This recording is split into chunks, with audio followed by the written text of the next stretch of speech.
Hey everyone, welcome back to the Flat Thunder channel. If you notice in some of our other videos, we have some pig mat and some cardboard underneath the old 843 Bobcat here. And we noticed that she developed a pretty regular leak, and we were able to locate that leak right off the hydrostatic motor. Luckily, it was a small line and not one of the big lines. So we're gonna get down there and try to replace it with this new one that we got off of the big master car. Stick with us, we'll show you how it's done. So we have our makeshift workbench here. I don't remember exactly if we needed it or not, but we definitely had to get the stubby wrenches out. We got a couple 11/16 open end wrench and a box end combination wrench, 9/16 ratchet wrench, and our old Armstrong ratchet. This thing's awesome. Made in America. Found this on the road, I think, when I was like 13. Great ratchet. There's the part number if you wanted to read it. So the 11/16 wrenches were the correct size for the hose, and all the 9/16 were just for the protective skid plate cover. If you look down in the engine bay, over here, this is the hydrostatic motor. Let's see if I can get you a little better lighting. Oh, you went away. Come back. There you go. This is a hydrostatic motor. And you see, this is the fitting where the new hose is going to go. And it wraps around and connects up here to a T back in there. So we need to connect it on both ends loosely. Make sure it makes the position before we tighten either end, and then test for leaks. See if I can get you a view of the other end.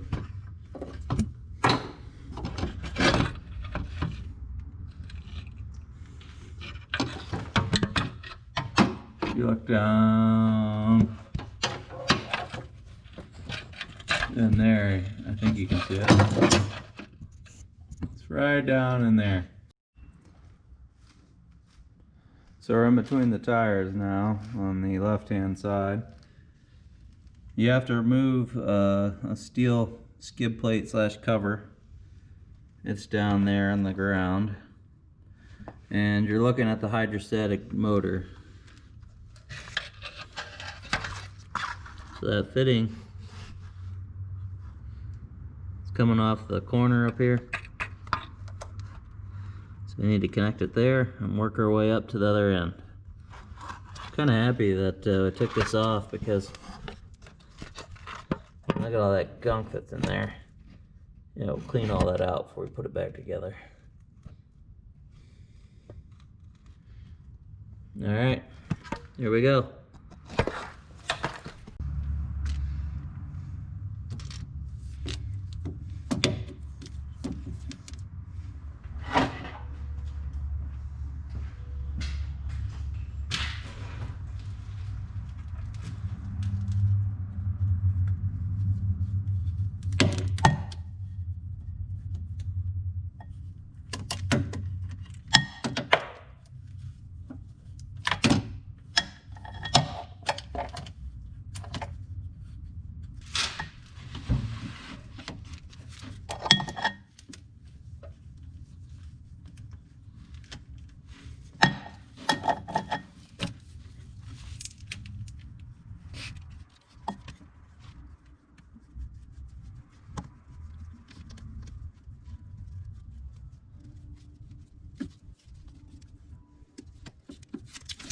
Okay, we got the first end started.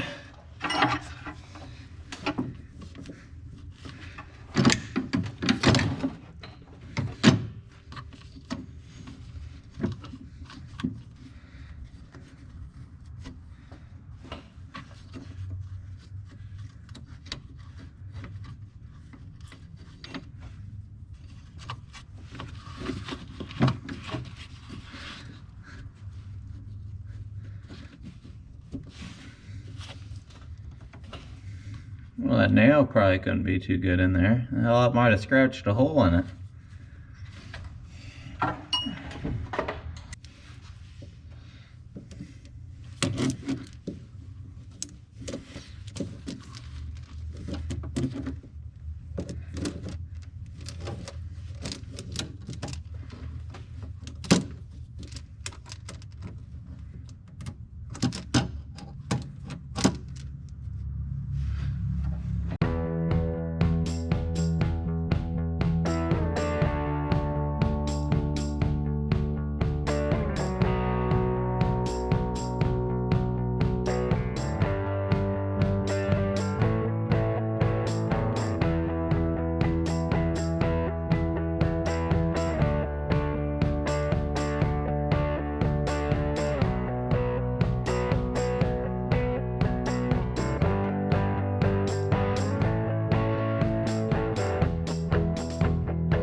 Okay, a little bit of an acrobat.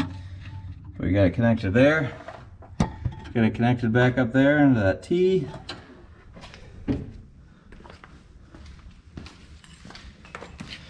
To get there, had to, with the tires on, makes it more difficult. Basically had to make love to this front tire here. Reach up in here.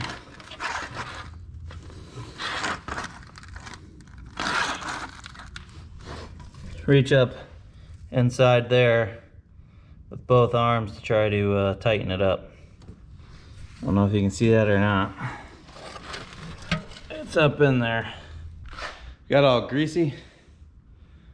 We were able to get in there and tighten it. So now we need to top off the hydraulic fluid, fire it up, and make sure it's not leaking. If it's not leaking, clean that cover off, that skid plate, throw it back on, we'll be good to go. All right, we just replaced this shoddy hydraulic line that went to this hydrostatic motor over here. Got our oil topped off. It's gonna be a cold start. First cold starts. It's under 40 degrees out. Probably in the 30s right now. Garage is a little bit warmer. We'll see what she does.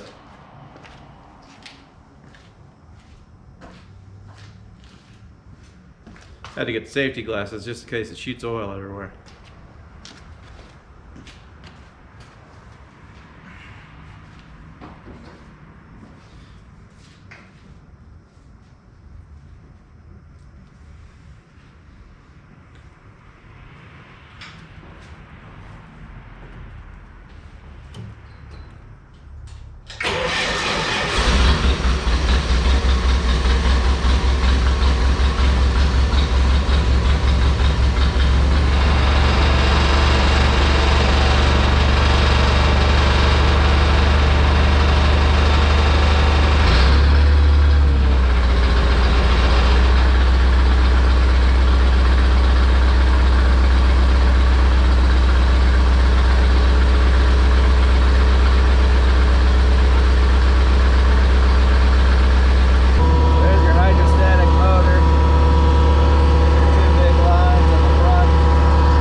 Alright everybody, this little small hose here that was cracked on the back side solved our biggest leak on this unit.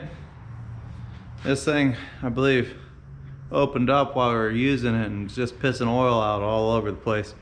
If you follow along on Facebook or Instagram, you would see a short video of how bad this was leaking when I took it apart. But I think this took care of us. McMaster, good place to go for a quick turnaround on a hydraulic hose when you can't go anywhere. Just make sure you measure your ends right and get the right style of hose and the right style of fittings on each end. So we got this one for about 30 bucks. 2-day delivery. Pretty happy with that. Pretty happy that she stopped leaking so bad. So we'll get that skid pan scraped off, cleaned up, put back on, and we'll be ready to rock and roll.